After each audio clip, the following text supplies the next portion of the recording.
Hello बच्चों, welcome back to NCERT series. आज हम चैप्टर फोर्स यानी कि न्यू बुक करिकुलम के हिसाब से जो हमारा चैप्टर 8 है इसके क्वेश्चंस करने स्टार्ट करेंगे। Forces, force and laws of motion. तो देखो, हम क्वेश्चंस करेंगे और क्वेश्चंस के थ्रू ही हम चैप्टर को जो है समझ भी लेंगे।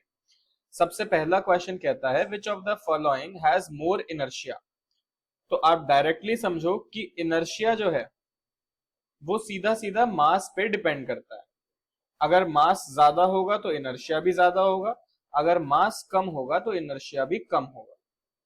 तो इस क्वेश्चन में कह रहे हैं अ rubber ball and a stone of the same size. अगर सेम साइज की एक रबर बॉल है और एक स्टोन है तो मास किसका ज्यादा होगा? स्टोन का। तो इनर्शिया भी किसका ज्यादा होगा? स्टोन का। ठीक है, ए पार्ट का आंसर हो गया stone. B part, a bicycle and a train. किसका मास ज्यादा है? ट्रेन का। तो ट्रेन का इनर्शिया भी ज्यादा है। C part, 5 rupee coin and 1 rupee coin. तो आई होप आप लोगों को पता हो कि जो 5 रुपी कॉइन होता है वो हैवी होता है। हैवी है, मास ज्यादा है, तो इनर्शिया भी इसका ज्यादा है। तो ये तो आपको समझ में आ गया कि इसका इनर्शिया ज्यादा है, किसका कम है। लेकिन इनर्शिया का मतलब क्या है? देखो, इनर्शिया हम बोलते हैं is the inertia is the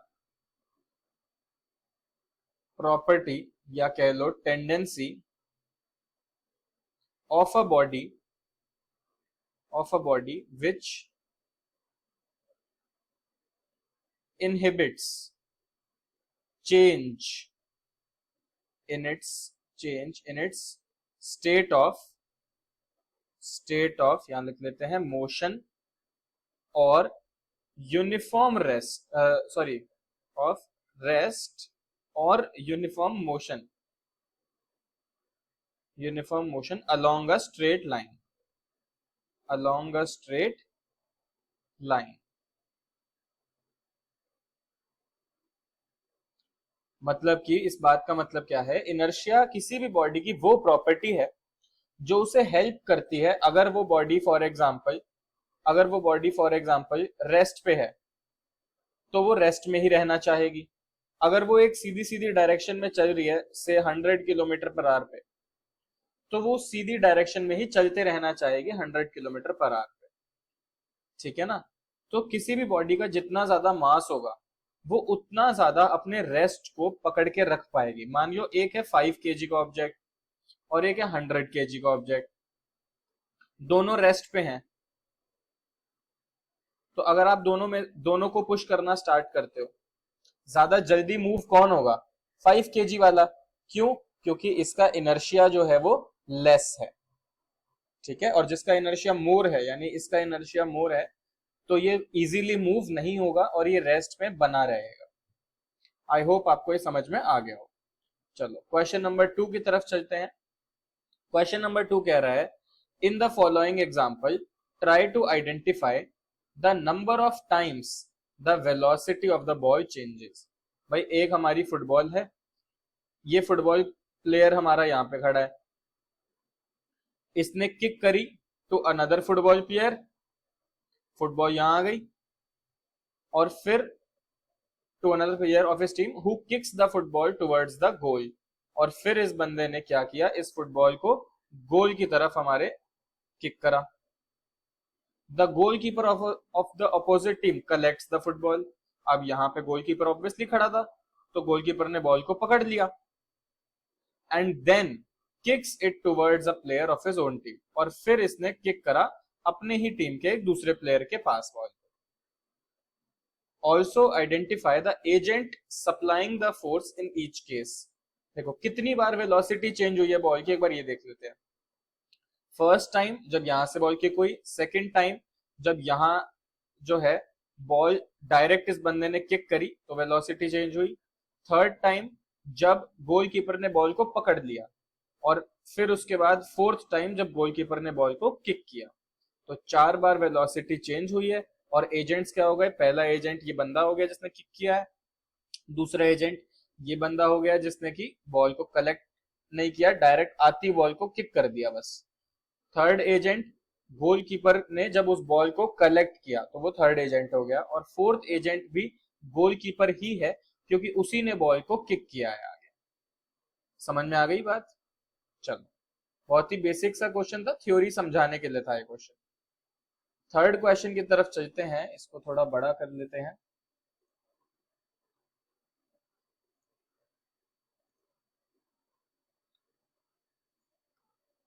देखो, क्वेश्चन हमारा क्या कह रहा है, explain why some of the leaves may get detached from a tree if we vigorously shake its branch. हमारा जो है एक पेड़ है और इसमें कई सारी ऐसे टहनियां निकल रही होती हैं जिनमें की लीव्स लगी होती हैं, ठीक है, बहुत ही सुंदर डायग्राम बनाया हमने। अब कह रहे हैं कि अगर आप नीचे खड़े हो और इस पेड़ को जोर जोर से पकड़ के शेक करो तो क्या होगा? तो होगा ये कि इसकी पत्तियां जो है वो नीचे गिरने लगेंगी कुछ कुछ। अब ये क्यों हुआ? When the tree is vigorously shaken, vigorously मतलब बहुत जो है तेजी से उसको हिलाया जाता है, वायलेंटली भी आप कह सकते हो एक तरीके से, पर थोड़ा अजीब शब्द हो जाएगा वायलेंटली यहाँ, ठीक है। The tree is set in motion, जो ट्री है वो पूरा मोशन में आ जाता है, पूरा ट्री मूव करने लगता है, ठीक है। अब जब ट्री मूव करने लगा तो उसके साथ जो ब्रांच थी थोड़ा थोड़ा वो भी मूव करने लगती है, उसके ऊपर जो लीव्स थी, अब वहां तक भी मूवमेंट जानी तो चाहिए, लेकिन होता क्या है, जो लीव्स है उनका इनर्शिया ऑफ रेस्ट काम आ जाता है। Due to inertia of rest the leaves remain to tend to remain at rest, यानी लीव्स मूव करना नहीं चाहती, लीव्स जो है वो एक ही जगह रहना चाहती हैं, और उसके आसपास की जो ब्रांच है, ये हमने बनाई, जो ज्यादा ही अच्छे डायग्राम बन रहे हैं आज, देखो। अगर कुछ ऐसे हम ब्रांच बना दे, मान लो ये हमारी ऐसा लग रहा है क्रिसमस ट्री हो, तो यहाँ क्या होता है, ऐसे पतले पतले उस पे लीव्स लगी होती हैं, ठीक है। ये हमारी ब्रांच है, उस पे लीव्स लगी हुई हैं। अब लीव्स जो है वो रेस्ट पे रहना चाहती है इनर्शिया ऑफ रेस्ट की वजह से, और ये ब्रांच जो है वो मूव कर रही है, लगातार मूव कर रही है, तो लीव यहां से क्या होता है, टूट जाती है, और टूट जाती है तो नीचे गिर जाती है। The leaves tend to remain at rest and get plucked from the branches and fall off. समझ में आ गई बात? इसको जो है ना आप लिख भी लेना, समझ तो आई होप आपको आ गया हो, बहुत इजी सा ही टॉपिक है। इनर्शिया को हम तीन तरीके से कहते हैं, एक होता है इनर्शिया ऑफ रेस्ट, यानी कि अगर कोई चीज रुकी हुई है एक जगह पे फिक्स्ड है और आप एकदम से मोशन कर दो, जैसे अगर आप मानियो गाड़ी में बैठे हो, गाड़ी जो है अभी चल नहीं रही, एक जगह रुकी हुई है, और एकदम से गाड़ी बहुत तेज स्पीड पकड़ ले, या मान लो आप एक बाइक पे बैठे हो, पीछे बैठे हुए हो, और एकदम से बाइक वाला जो आगे ड्राइवर है वो बहुत तेज बाइक चला दे, तो आप क्या होता है, आप पीछे को गिर जाते हो, या आप एकदम से पीछे को हो जाते हो बहुत ज्यादा। क्यों? क्योंकि आपकी बॉडी वहीं रेस्ट पे रहना चाहती थी, लेकिन आपके नीचे बाइक आगे चली गई, तो आप जो है पीछे की तरफ ही रह जाते हो। एक हमारा होता है इनर्शिया ऑफ मोशन।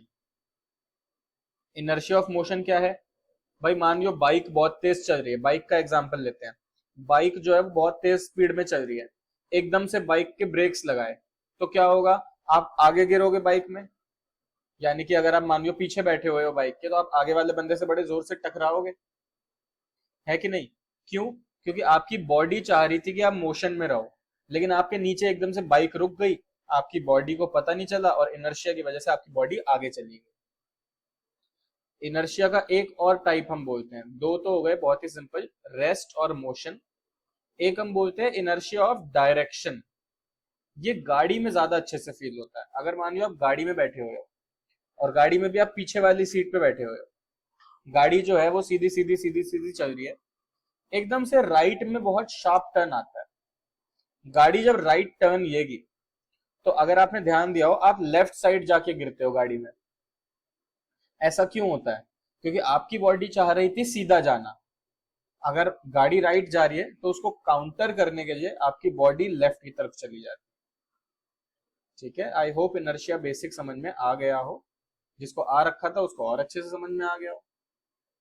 चलो, इसका साइज हम थोड़ा सा यहाँ से बड़ा कर लेते हैं। हाँ जी। Why do you fall in the forward direction when a moving bus breaks to a stop? वही क्वेश्चन है कि अगर एक बस चल रही है और एकदम से आप ब्रेक लग जाए तो आप आगे क्यों गिरते हो? And fall backwards when it accelerates from rest, और दूसरा क्या है कि अगर एकदम से चले रेस्ट से तो आप पीछे को गिरते हो। होता है ना, बस में भी एक्सपीरियंस होता है, मेट्रो में भी होता है, अगर आप कभी मेट्रो में गए हो तो, कि एकदम से बस चलती है तो आप पीछे को गिरते हो, और एकदम से ब्रेक्स मारती है तो आप आगे को गिरते हो।